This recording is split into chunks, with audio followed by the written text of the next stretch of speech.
Congressman Brother Eddie Villanueva, social media ban for anyone under 16 years old. Ngayon, Dad, Morgan, medyo may bagong bill na final si Congressman Eddie Villanueva. Ang sinasabi niya, dapat magkaroon tayo ng social media ban, all social media apps, for all people in the Philippines under 16 years old. Ang plano niya, dapat ang mga social media apps ang mag-restrict sa access sa mga social media apps katulad ng TikTok, Facebook, Instagram, etc. So basically, ang sinasabi niya, dapat may parang ID system, kailangan yung mga social media apps ang mag-verify. Kailangan mga social media apps ang mag-verify para sa kung underage or 16 and below sila. Ngayon, Dad, technically, this bill isn't actually as controversial as you'd think kasi in Indonesia at saka many parts of Europe, may mga iba rin mga lawmakers na nagsasuggest na kailangan 16 nga ang age or 16 and above ang age na dapat may access sa social media.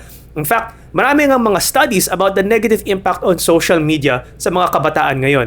Marami mga studies na nagsasabi na ang social media daw, especially mga addictive apps like mga TikTok, specifically TikTok kasi very addictive daw yung algorithm nito, na nakaka-increase to ng depression, self-harm, anxiety, at saka marami pang mga mental health disorder at mga learning disability. So, marami nga nagsasabi na parang tama naman na dapat i-limit natin ang access ng mga social media apps sa mga kabataan. Ngunit, siguro naman ang isang problema dyan, Dad, syempre, kahit na maglagay ka ng mga restrictions, sasabihin mo na kailangan nilang i-verify na bata talaga yung gumagamit ng social media app na yan, for sure, may mga workaround naman yan. Kasi yung mga kabataan, pwede naman nila gamitin yung mga phone or yung mga ID ng kanilang magulang para maging para mag-fake login at maka-access pa rin sila sa mga social media apps. Siguro, Dad, sa tingin mo ba, tama ba ang solusyon na dapat ilagay natin ang burden sa mga app creator katulad ng TikTok, Facebook, at Instagram para maging less addictive sila? Or kailangan natin sabihin na talagang i-restrict natin at i-ban natin ang mga 16 years old and below? May mga advantages kasi sa disadvantages pag pinatupad natin itong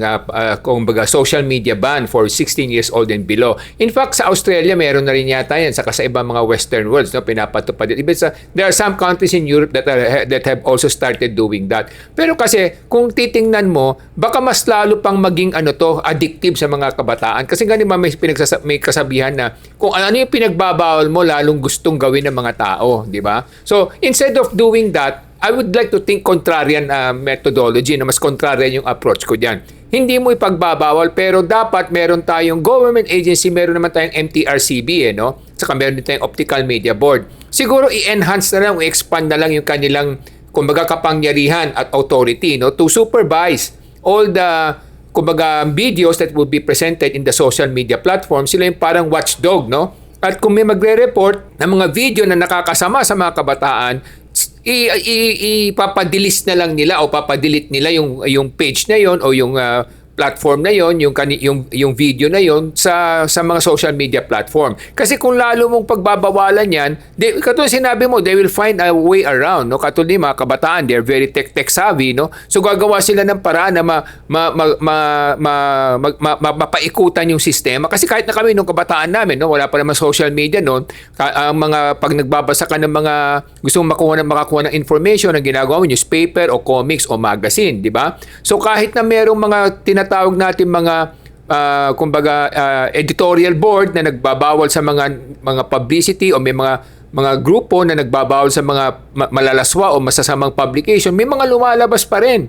Kaya kahit na kami nung kabataan namin, no, I could remember very well at 10 years old o 9 years old, pag gusto namin magbasa ng mga comics na medyo malaswa, pumupunta kami sa mga tindahan ng comics at doon kami nagbabasa ng mga comics na malaswa, no? So, hindi talaga maaawat yan because children or kids will always find a way. No? So sa akin, ang importante niya siguro yung watchdog na nga lang. The government has a watchdog agency now. I-expand na lang yung authority, number 1. Number 2, syempre mga magulang din saka mga guro, no? Mga teachers and mga parents. They have to educate the kids also. So siguro sa Pilipinas, mas madali kasi may mga social bonding kasi ang mga bata sa mga magulang. Unlike sa mga western worlds, na kadalasan yung mga magulang walang oras sa kanilang mga anak, no? So, sa akin yung safeguard dito, instead of doing that, kasi lalo mo ipagbawal, lalo lang nilang hahanapin yan, no? And they will, baka mamaya mas lalo silang mapamali sa mga kinakailangan nilang mapanood. So, kasi sa akin naman, ang social media is an information tool, is a platform for learning. Ang problema lang kasi dito, may mga gumagawa ng mga video, mga producers na gumagawa ng mga video na nakakasama sa kabataan. Yun na lang i-screenin natin, no? Instead of totally banning the kids. Because if you want to have a better informed kids, they should be able to access information. Yung nga lang, the information must just be censored properly or must be monitored properly para hindi sila madisgrasya. Ngayon naman na nakikita ko dito kasi the internet is a very wild place. To single out social media, yung mga TikTok platform, Facebook, Instagram, or even YouTube, medyo hindi yata accurate yun kasi kung i-single out nung ating mga congressman itong specific social media platforms, ito nga yung mga social media platforms na medyo mataas ang mga regulation nila. In fact, may movie nga na nag-star si Nadine Lustre, yung deleter. Marami mga nagde-delete ng mga BPO na dine-delete yung mga maling content on their own social media, so they're self-regulating already. So meron sila mga sariling regulation, limiting yung mga dark content or mga explicit content. Pero the internet in general, or the wild internet, is the one that is not regulated kasi maraming mga website outside of SOCMED, outside of Facebook, TikTok, YouTube. Doon wala talagang control. People can see anything. Ngayon naman kung ibaban yung internet in general, then that's too much also. So ang kailangan talaga dito is yung parental guidance. Tulad ng binibigay ng MTRCB, so kailangan may parental guidance or social guidance from guidance counselors. Yun yung nakikita ko dito. Pero Morgan, kasi yung naging issue is, yes, may mga harmful content nga sa social media. Pero siguro ang sinasabi kasi na maraming mga studies, kahit na tinanggal mo yung mga harmful content, ang talagang nakakasakit sa mga kabataan ngayon is kasi yung addictive nature daw ng mga content katulad ng TikTok at saka sa Instagram at Facebook. Kasi usually daw, yung nagkakaroon ng increase of depression at saka yung mga self-harm at anxiety. Kasi dahil sa social media, maraming mga tao na nagyayabangan, pinapakita nila kung ganong kaganda ang buhay nila, at since parang yung mga ibang kabataan, nafe-feel nila pag nakita dito na mga content na to, mas nagiging insecure sila. Yung isang effect ng ng isang social media, especially sa mga Instagram at TikTok. Kasi marami mga tao na nagbabrag, nagyayabangan, pinapakita nila yung mga magagandang bahay nila, kung ganong ka-amazing yung buhay nila, o kung ganong kadali yung buhay nila. Yun yung isang aspect ng social media na hindi naman natin makakontrol yun. Kasi kung may picture ka or ganun talaga yung buhay mo, mapapakita mo yun. Pero yung isang aspect nga is, sinasabi ng mga Western researcher, kasi yung mga social media daw, meron daw sila mga algorithm na design na para ma-addict daw yung mga kabataan na hindi ka magsa-stop sa scrolling. Talagang ma-attach ka na, gusto ko makita yung next. Gusto ko makita yung next. Hanggang 2 a.m. or 3 a.m. na, talagang na-wire na yung brain mo na parang na-addict ka na sa social media. So yun yung nagiging isang concern naman. So yes, maraming nagsasabi na yung harmful content, mga bad content na nakakaturo ng masama or mga fake news, isa rin yung part ng social media. Pero specifically sa mga kabataan, paano natin ma-address yung addiction phase nila aside from yung parental education? Kailangan ba natin i-force naman yung mga social media company na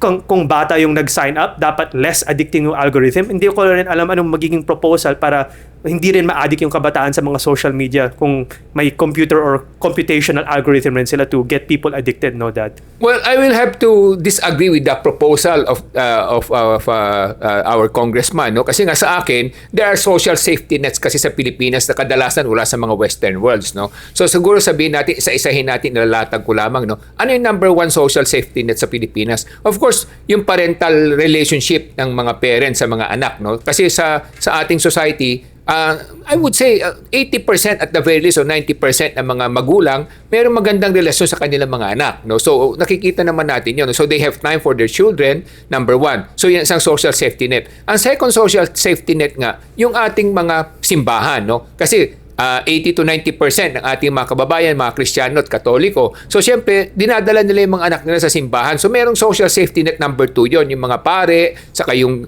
church environment, teaching ni Jesus, siyempre pumapasok din sa kanilang kaisipan. Kahit na sinasabi mong yung iba nagyayabang na mayaman, pero tinuturo sa ating Kristyanismo na it's not all about money. Happiness is not all about money. Happiness is about contentment. So meron ganong social safety net na number 2. And number 3 social safety net na masasabi ko, yung income capacity rin. Kasi I would say 50% ng ating mga kababayan medyo nasa, kumbaga tamang-tama lang yung kinikita, no? So, and then kung sasabihin mo tama lang yung kinikita nila, siyempre may budget yon pang internet kasi hindi naman libre internet, diba? So kung nasa bahay sila, kahit na sabihin mo gusto nilang manood sa gabi, kung ubos na yung load nila, wala na rin magagawa, no? So yun ang tatlong social safety net na nakikita ko. Kasi nga, may mga advantages and disadvantages katulad sinasabi natin. Ang advantage number 1, you increase the capacity of the children to learn better and to learn more. So at least they become more aware of what's going on outside the realm of their actual environment. No? So at least mas nakikita nila kung ano yung ibang opportunity. And katulad sinasabi mo, kung may nagbibidaman ng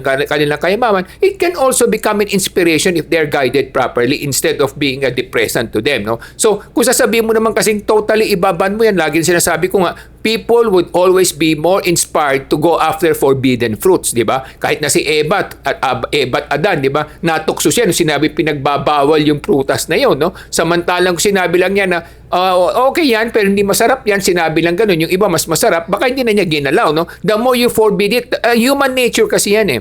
One thing with humans is that we have a behavioral pattern. The more you restrict it, the more they want it. No, that's a psychological thing about us humans. Eh. So that's why I'm saying there are enough social safety nets in the country to have some level of confidence. No, and ang sa akin lamang is mga preventive measures. Ang sinasabi ko mga preventive measures, yung nga meron tayong mga government agency naman na wala naman masyadong ginagawa ngayon. No? So sila siguro dapat bigyan ng responsibilidad to monitor and to censor those videos or those sites na talaga medyo alam nilang malaswa at makakasira sa pag-iisip ng ating mga kabataan. But to totally ban it for 16 years old and below, I think that is also not going to be productive for the children. Tsaka nakikita ko dito yung parang ginagawa na ng government ngayon, yung specific creators na gumagawa na mali, yun yung dapat mga habulin, yun yung dapat kasuhan at ikulong. Hindi dapat iban lahat ng mga okay naman kasi mas maraming okay na videos, mas maraming educational content na maganda naman ang tinuturo sa kabataan. Kaya dito sa Ilocano Defenders Party, naniniwala kami na pag may edukasyon, mas magaganda ang kinabukasan ng bawat kabataan at bawat Pilipino. Kaya ang social media ay isang tool for education kung ginagamit ito sa tamang paraan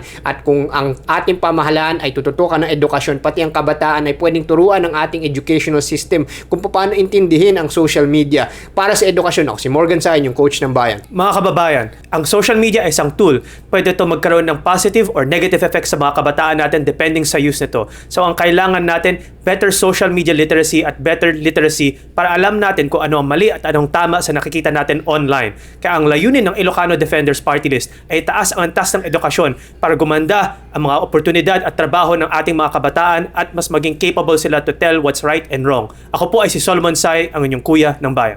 Sa amin pong samahan na Ilocano Defenders Party List, kami po ay naniniwala na itama dapat ang pananaw ng ating mga kababayan para sa ganun hindi tayo maligaw sa ating patutunguhan. Ang amin pong paniniwala ay mabigyan ng tamang kaalaman, karunungan at mas marami pang abilidad para na sa ganun mas gumandang kinabukasan ng ating mga kabataan at ng ating mga kababayan. Ako po si Michael Sain, yung dad ng bayan.